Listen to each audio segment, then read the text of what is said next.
நீ எல்லாம் ஹீரோவாடா அப்படின்னு சொன்னாங்க மத்தியில நான் தாண்டா ஹீரோ அப்படின்னு வந்திருக்காரு நம்ம லெஜண்ட் சார்.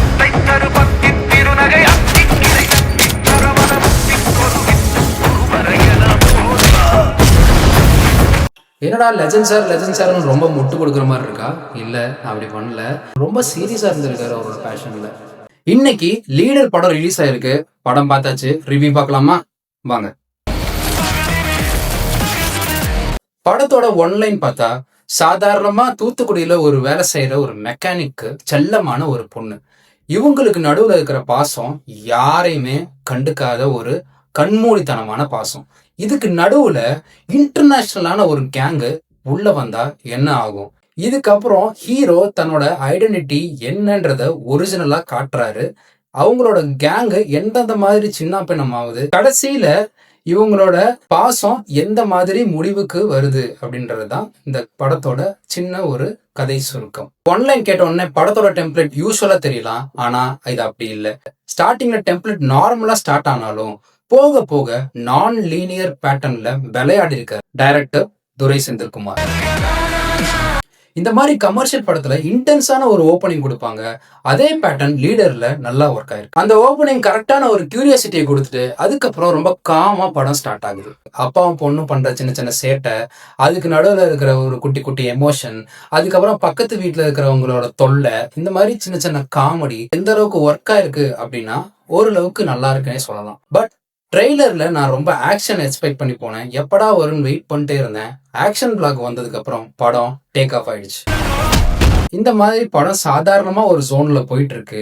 இதுக்கு நடுவுல பம்ப விலை கொடுத்து வாங்கின மாதிரி ஆண்ட்ரே ஒரு சம்பவம் பண்றாங்க. படத்துல பாருங்க. எதிர்த்து நின்னு ஜெயிப்பேன்.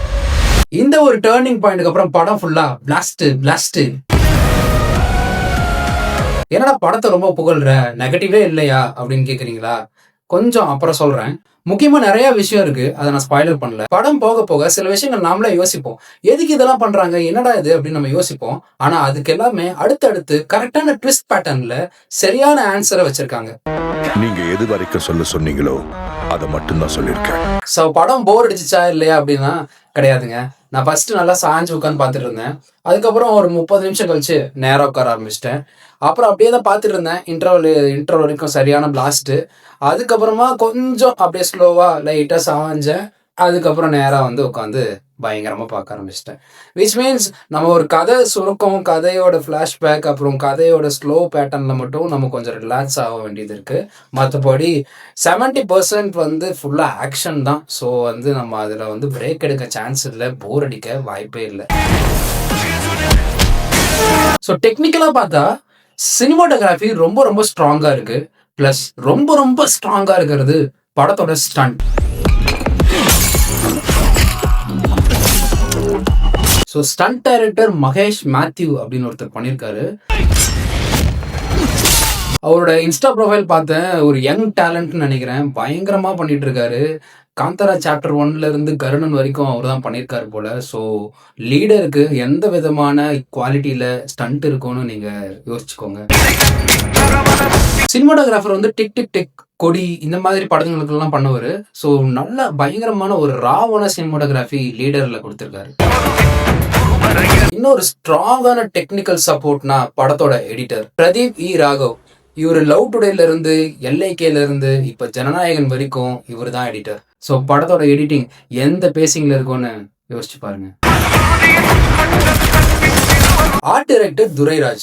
ஸோ மொத்தமா கருடன் டீம் அப்படியே கலையிறங்கி இருக்காங்க. நம்மளோட லெஜண்ட் சாரை வந்து வேற மாதிரி ஒரு ஜோன்ல நம்மளை பார்க்க வச்சிருக்காங்க. எப்படி நம்ம சூரியனாவை வந்து வேற மாதிரி ஒரு பேட்டர்ன்ல கருடன் மூவில பார்த்தோமோ அதே மாதிரி லெஜண்ட் சாரை கண்டிப்பா லீடர் மூவில நீங்க வேற மாதிரி ஒரு பேட்டர்ன்ல பார்க்கலாம். அந்த அளவுக்கு இமேஜ் தரமா இருக்கு. நீ என்ன பெரிய ஹீரோவா? தாமாடா, எல்லா அப்பனும் தான் பிள்ளைக்கு ஹீரோ தான்டா. என்னடா லெஜண்ட் சார்னு ரொம்ப முட்டு கொடுக்குற மாதிரி இருக்கா? இல்லை, அப்படி பண்ணல. ஏன்னா இந்த மாதிரி இந்த வயசுல இவ்வளோ தூரம் ஹார்ட் ஒர்க் பண்ணி சினிமாவில் வந்து இப்படி வந்து ஒரு ப்ரொஜெக்ட் பண்ணுறது வந்து ரொம்ப கஷ்டம். அதை வந்து அவர் பண்ணியிருக்காரு. அதை பார்த்து நான் வந்து பயங்கரமா அப்ரிஷியேட் தான் பண்றேன். அதனால தான் வந்து இவ்வளோ ரெஸ்பெக்டை கொடுக்குறேன். இவர் நிறைய ட்ரோல்ஸ் பார்த்துருக்காரு, உங்களுக்கே தெரியும். இந்த மாதிரி ட்ரோல்ஸ் பார்த்தோம், இந்த மாதிரி ஒரு கம்பேக் கொடுக்குறாருன்னா அது எவ்வளோ பெரிய விஷயம். ஏன் நானே வந்து ஒரு இடத்துல லைட்டா வந்து ட்ரோல்லாம் பண்ணியிருக்கேன். காசு போட்டு அவர் பாட்டுக்கு ஜாலியாக நடிக்கிறாரு, எவ்வளோ செலவு பண்றாரு அப்படின்னு. ஆனா அவர் ரொம்ப சீரியஸா இருந்திருக்காரு அவரோட பேஷன்ல. இப்போ படத்தோட நெகட்டிவ். படத்துக்கு நெகட்டிவ் இருக்கு. நெகட்டிவ் யாருன்னா அவரும் லெஜண்ட் சார் தான். ஏன்னா இவ்வளோ ஸ்ட்ராங்கான டெக்னிக்கல் டீம் தான் லெஜண்ட் சாரை கரெக்டா ப்ரொஜெக்ட் பண்ணியிருக்கு. பட் அவரோட ப்ரொஜெக்ஷன் நிறைய ட்ரை பண்ணியிருக்காரு. பட் இன்னும் நிறைய இம்ப்ரூவ்மெண்ட் வேணும். டைரக்டர் ரொம்ப ஸ்மார்ட்டுங்க. ஏன்னா லெஜண்ட் சாருக்கு எந்த விதமான ஹை எமோஷன்ஸ் கொடுக்கவே இல்லை. உதாரணத்துக்கு கத்தி அலற மாதிரி ஒரே ஒரு இடத்துல வருது, பட் அது லிமிட்டடா வச்சிருக்காங்க. ஏன்னா இது வந்து ஒரு சீட் கோட் மாதிரி. தலைவன் அந்த அளவுக்கு எக்ஸ்பிரஷனை கொடுக்கலாம் விடல, காமா கம்போஸ்டா இருக்கிற மாதிரி தான் இந்த கேரக்டரையும் டிசைன் பண்ணியிருக்காங்க. அதே மாதிரி தான் தலைவனோட அட்டையரை அப்படியே கரெக்டா மெயின்டைன் பண்ணியிருக்காங்க. ஒரு ஃப்ரேம்ல கூட ஓவர் ஆக்டிங் இல்லை. அப்படியே அமைதியா நடிச்சுட்டு தேவையான இம்பாக்டை கரெக்டா ஸ்கிரீன்ல கொடுத்துருக்காரு. ஆனா மிஸ் ஆயிடுச்சுங்க. தலைவன் வந்து லவ் ரொமான்ஸ் எல்லாம் பண்ணும்போது கொஞ்சம் ஷையா இருக்காரு போல. ஏன்னா வந்து ஆக்வர்டா தெரியுது, அவர் வந்து சில இதுல கரெக்டா பர்ஃபார்ம் பண்ண முடியல. மற்றபடி லெஜண்ட் சாரோட பர்ஃபார்மன்ஸ் வந்து அவரோட தி பெஸ்ட்னு சொல்லலாம். நான் இனிமே உங்களை அப்பான்னு கூப்பிடுவேனால. நெக்ஸ்ட் வில்லன் சைடு என்னதான் ஸ்ட்ராங்கா இருந்தாலும் கொஞ்சம் அங்க பிசிறு தட்டுது. இதனால அப்படின்னா யூஸ்வலான ஒரு கிரிமினல் செட்டிங் தான் வந்து இந்த படத்துலையும் இருக்கு. பிகாஸ் நம்ம நிறைய பார்த்துருக்கோம் இல்லையா, விக்ரம், லியோ, இதெல்லாம் எப்படி இருக்கு, கைண்ட் ஆஃப் ஒரு மாஃபியா ஹார்பர், அந்த மாதிரி தான் இங்கேயும் நம்ம பார்க்க முடியுது. பட் ஸ்டில் இந்த கதைக்கு தேவையான ஒரு ஃப்ரெஷ்ஷான ட்ரீட்மெண்ட்ல தான் துரை செந்தில்குமார் கொண்டு போயிருக்காரு. ஃபைனலா படத்துல பயங்கர பிரம்மாண்டமா இருக்கிறது படத்தோட கிளைமேக்ஸ் ஃபைட். சரி மாசா இருக்கு, சத்தியமா சொல்றேன், கண்டிப்பா என்ஜாய் பண்ணுவீங்க. மனுஷங்க மூலமா தான் எல்லாம் நல்லது நடக்கும். ஸோ இவ்வளோ எலிமெண்ட்ஸ் இருக்கும்போது சின்ன சின்ன ஃப்ளாஸ் இருந்தால் தப்பு இல்லைல்ல. ஸோ ஓவரால் படம் சூப்பர். எனக்கு டாப் 10 மூவிஸ் சுரேஷ்குமார் சார் ரொம்ப பிடிக்கும். அவர் ஸ்டைலில் நான் ஒன் லைனில் இந்த படத்துக்கு ஒரு டேக் லைன் கொடுக்கவா, master mind and a monster fighter. ஃபேமிலியோட ஃப்ரெண்ட்ஸோட இந்த வீக்கெண்டை கண்டிப்பாக லீடர் போய் பார்த்து என்ஜாய் பண்ணுங்க.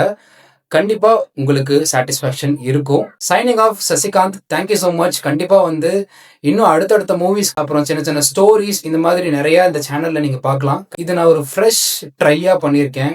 இதை நான் கன்சிஸ்டண்டா பண்ணணும்னு நினைக்கிறேன். கண்டிப்பா சப்போர்ட் பண்ணுங்க. Thank you so much. பாய்.